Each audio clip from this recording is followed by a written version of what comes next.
tengah perjalanan itu seperti ada orang ya. Setelah itu seperti ada apa ya, jejak kaki lah, suara jejak kaki.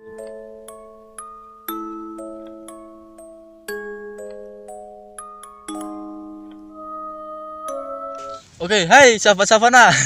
Kembali lagi di channel kebanggaan kita. Wih, enggak kebanggaan. Yuk, mungkin bisa jadi kebanggaan ya, wis. Nah, tadi kan kita sudah sharing-sharing sama Mas Temon masalah bukan masalah ya, Mas. Lebih tepatnya sharing-sharing tentang pendakian gitu ya. Nah, kali ini beda tema nih. Mas Temon kan sudah menggeluti dunia pendakian itu 6 tahun ya, Mas? Sudah 6 tahun Mas Temon. Pasti, ya bukan pasti sih. Apakah ada cerita mistisnya saat mendaki gunung, Mas? Iya, ada lah. Oh, pasti ada ya. Beberapa kali. Yang paling serem gitu, Mas? Atau yang paling masih keinget sampai sekarang itu apa? Yang di mana? Waktu kurang lebih 2017 ya. Itu di mana, Mas? Gunung Merbabu via Selo Lama. Selo Lama. Oke. Gunung Merbabu via Selo Lama 2017 ya, Mas.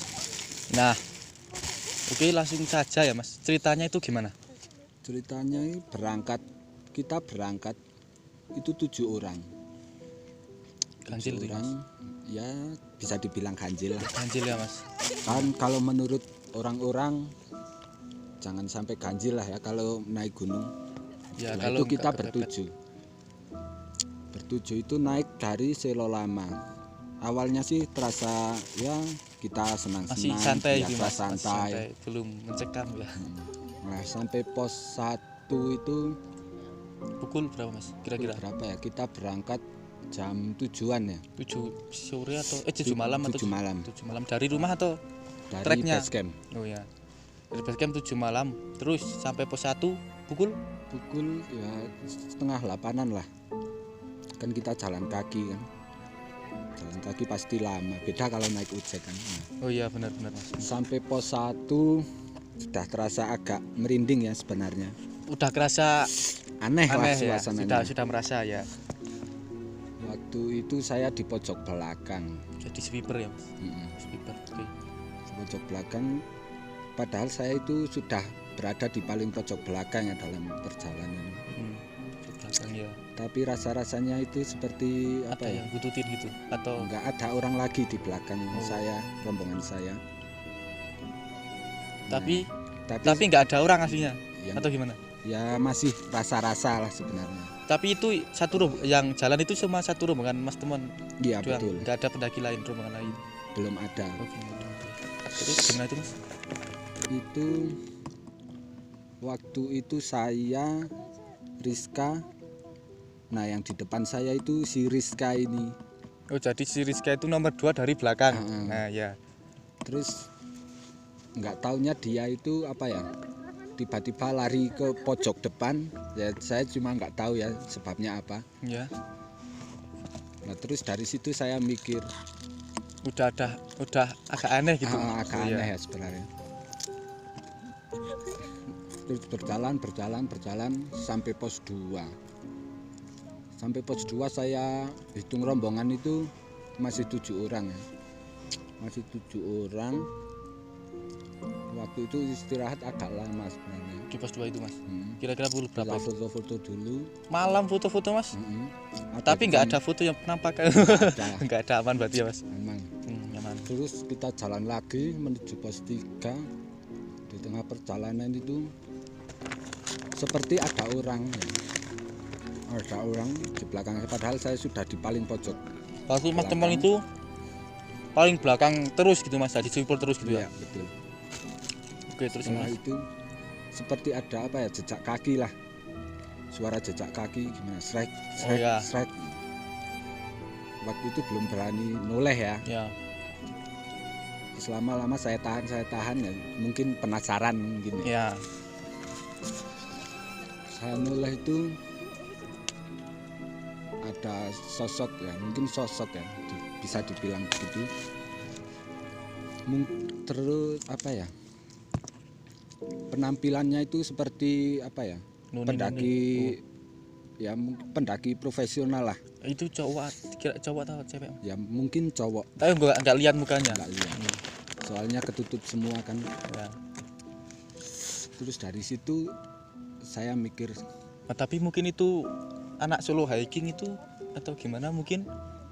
kalau Mungkin solo hiking ya enggak lah ya, mungkin pertamanya saya juga mikir gitu. Oh, mungkin gini logikanya. Kalau anak solo hiking pasti itu ngejar rombongan. Nah, Mas, bisa ya logikanya gitu sih. Ya, terus gimana, Mas? Saya noleh lihat, mungkin cuma saya yang lihat ya, tapi ternyata si Rizka ini juga lihat. Oh, jadi kan semisal ya, semisal cuma Mas teman yang lihat kan bisa dibilang karena faktor kelelahan. Juga bisa kan Mas itu kan trek malam juga halusinasi, mungkin bisa dibilang gitu. Kalau Mas teman lihat sendiri, tapi si Rizka itu juga lihat gitu ya. Dia langsung kabur ke paling tengah. Oh, paling tengah. Itu jadi kabur lagi dia. Iya, Oh, iya. kan dia di depan saya lagi. Ya. Terus saya pendem, saya rasain sendiri. Ya merinding juga sih. Tapi sebenarnya takut Mas teman itu gimana? Takut pasti ada, Ya, rasa ketakutan itu pasti ada ya, Mas. tapi ya gimana ya. Kalau saya bilang ke rombongan lain, mungkin mereka ngajak turun paling. Nah, kan jadi gini kan, kalau di gunung kita merasakan yang gitu-gitu ya Mas, itu dipendem sendiri. Jangan sampai Jangan yang lain tahu. ya, kalau sudah sampai base camp atau sudah sampai rumah baru diomongin itu nggak apa-apa ya Mas. Nah, itu dari pos 2 sampai pos 3 itu dibuntutin terus atau gimana, Mas? Iya, ya bisa dibilang begitu sih. Dia ngikut terus sampai waktu kita istirahat. Di pos 3? Enggak, di mana itu ya? Sabana Saya 1. lupa. Ya mungkin pertengahan pos 3 dan Iya. pos 4. Pos 3 itu sudah Sabana belum sih, Mas? Belum. Belum ya? Ya itu. Istirahat, dia juga ikut istirahat tapi menjauh dari rombongan. Oh ya, kasih jarak ya. Ya itu kalau logikanya anak solo hiking pasti dia nyamperin lah ya. Bincang-bincang itu pasti. Kebanyakan sih gitu, nggak pasti tapi kebanyakan sih gitu. Soalnya juga trek malam ya Mas. Iya. Nah, terus habis itu Mas? Habis itu saya hitung lagi, tetap dari 7 orang jadi 8 orang. Kita ikut istirahat, kita ikut jalan. Terus sampai mana ya? Sabana 1 kalau nggak salah. Ya, Sabana 1. Dia itu sudah ada di pojok depan, Tapi yang pojok depan nggak lihat. Cuma Mas Temon sama Rizka itu tadi yang lihat. Oke. Terus habis itu saya terus gimana? Agak-agak lupa sih sebenarnya sudah. Ya 2017 kan 3 tahun kan Mas ya, agak lupa mungkin wajar. Mas Temon itu camp di mana? Camp di Sabana 2 kalau nggak salah. Sabana 2, dia masih di depannya. Sabana Masih di depan rombongan. Iya, tapi agak menjauh lah. Oh. Mungkin ya ambil positifnya aja, ngasih petunjuk mungkin. Oh, jadi dari belakangnya Mas Temon, terus langsung pindah ke depannya Mas Temon. Ya logikanya kalau itu memang beneran manusia ya Mas. Itu pasti kalau nyalip itu lihat ya Mas Temon, pasti semua rombongan Pasti tuh lihat. sadar lah. Ya, pasti sadar. Selelah-lelahnya orang itu pasti sadar ya Mas. Iya, betul. Tapi tiba-tiba ada depan rombongan paling pojok depan gak lihat gitu Mas. Nggak lihat lah. Nah, terus di camp gimana Mas saat camp? Saat di camp sih biasa saja ya, kita ngobrol-ngobrol biasa. Tapi dia masih sudah tidak ada sih sebenarnya. Tapi rasa takut masih menghantui ya benar. Terus tidur sudah nggak ada kejanggalan lagi. Tidur sudah nyenyak ya kayaknya. Nggak ada kejanggalan lagi sampai summit terus turun lagi nggak ada kejanggalan. Nggak ada lah. Berarti waktu itu belum sampai puncak sih. Remedi terus ya. Ya kan puncak itu cuma bonus ya Mas. Iya, betul. Puncak itu bonus. Tujuan yang utama itu adalah rumah dengan selamat. Oke, jadi itu kisah mistis Mas Temon di Mana Mas? Gunung Merbabu ya tadi via Selo lama ya. Mm. Nah ini kita ganti segmen lagi, kita terus cerita gini terus, bosen nggak apa-apa. Kita cerita mistis.